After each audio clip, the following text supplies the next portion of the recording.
Samantala, Pilipinas hinimok na bigyang prioridad ang sektor ng infrastruktura at enerhiya para mapaghandaan ang ASEAN integration sa susunod na taon. Nagbabalik si George Bandola.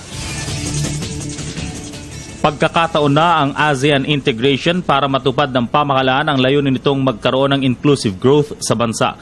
Pero bago man lang dumating ito, paghihimok ni dating Asian Development Bank Senior Economist Norio Usui, dapat na ilatag na ng pamahalaan ang mga programa at infrastrukturang makakatulong para mapasigla ang manufacturing.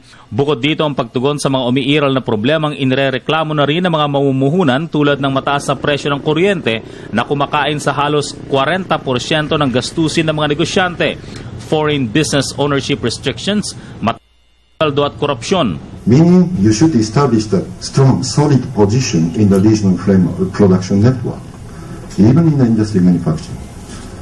Of course you can do that. It takes time, but if you can do that, if you want. Kalaban ng Pilipinas sa malakas na manufacturing sector ng Malaysia, Thailand, Indonesia at Vietnam. Natutuon daw kasi ang pansin ng workforce sa mga BPOs, bagay na nakakalimutan ng tulungan ng manufacturing. Sa pagdating ng AEC o ASEAN Economic Cooperation, hindi malayong ulanin tayo ng mga produktong galing sa mga kanugnog bansa. As a consumer, we can benefit huge because we can access the cheaper quality, variety of the product and the cheaper product. Huge benefit for consumers. And also we can see the technology transfer, contribute to efficient production, all these things, beautiful stories. Sure, we can enjoy.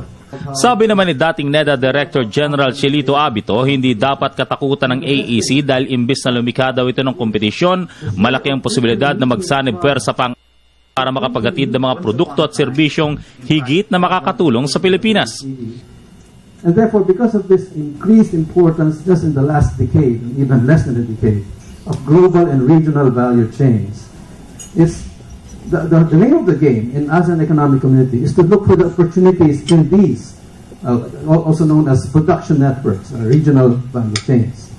Now, the Philippines is very well positioned in all of these cross-border value chains, especially because of our services sector. At dahil halos nangyayari ng AEC mula pa noong 2010, wala ng tariff ang mga inaangkat at wala naman daw matinding pagbabago tulad ng pinangambahan noong Y2K bug. Makakalikha din ng mas maganda at maganang pagninegosyo sa bansa ang AEC.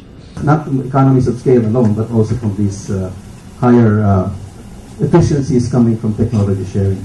And of course, all of that has the bonus of leading to stronger interdependence among business partners across the region. That we can't afford to fight one another. Pinangunahan ng National Competitiveness Council ang dialogue para malaman ang mga pangamba ng mga negosyante at akademya sa AEC, gayon na rin upang makapaghanda. Para sa Telebisyon ng Bayan, George Bandola.